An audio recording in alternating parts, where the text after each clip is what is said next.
Hey everybody, Tim Keefe with Transform CX. How are you all? I wanted to continue our conversation about virtual work environments. I know it's a topic that I think many people feel has kind of been beaten to death. We're seeing a lot of large companies, including Apple, just recently announced a return to work program that, it sounds pretty mandatory. You must be in the office on Tuesdays and Thursdays. So one of the things as we look at some of these programs that people are deploying is how can we articulate the real value of return to work? Again, I'm not saying I'm a very strong advocate of the virtual work environment. I've been working that way for decades. I ran a contact center internationally for a long period of time where 100% of the workforce was work at home. And we saw a very, very productive work environments. We found that people liked not having to commute, that really being the number one issue for a lot of people. But I do think that there are situations where return to work does align with the stated goals of companies that say, we believe that there's a more creative environment. We believe that when people work in the office together, there's a greater exchange of ideas, particularly with new employees. The idea of mentoring and culture development that people look at is really, really important. And I definitely agree with all of that. But I think there's got to be more to it than thou shalt. And the reason is, let's face it, a lot of people took advantage of the virtual work environment and completely changed their lifestyle. We see it in real estate prices all over the place. I was just looking at a video on YouTube the other day about a tiny little town in Colorado that just happened to be where my college roommate grew up and still lives.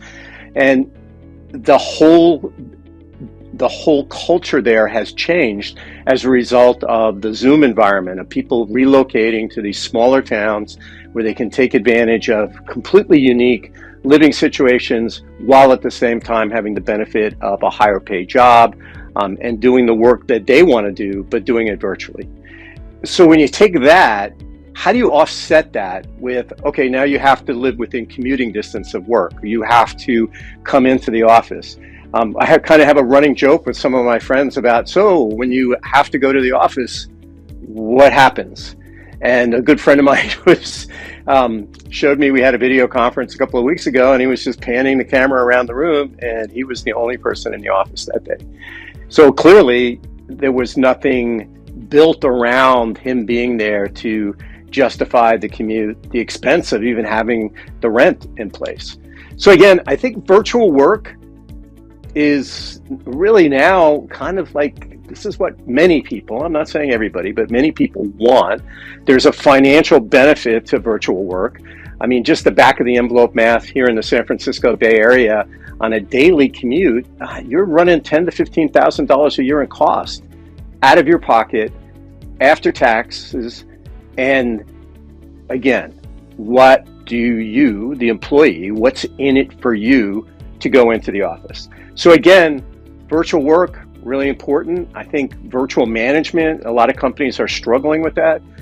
I personally think it's a change in style. I think it does require that managers, supervisors, executives have to take into account the fact that people are scattered. You've got to take into account different time zones, acknowledging that as you have meetings.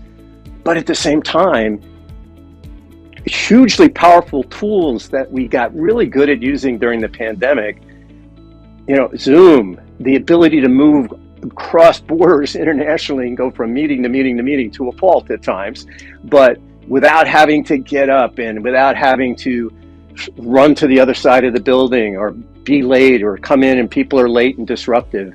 A lot of that is good.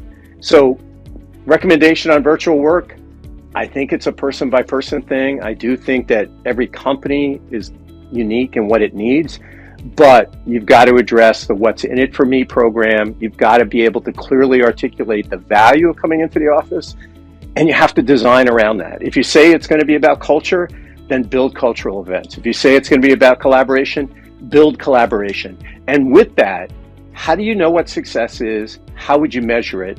And if you have targets and goals that you can share with people around collaboration events, new ideas, new product development, those are the things that we should be talking about.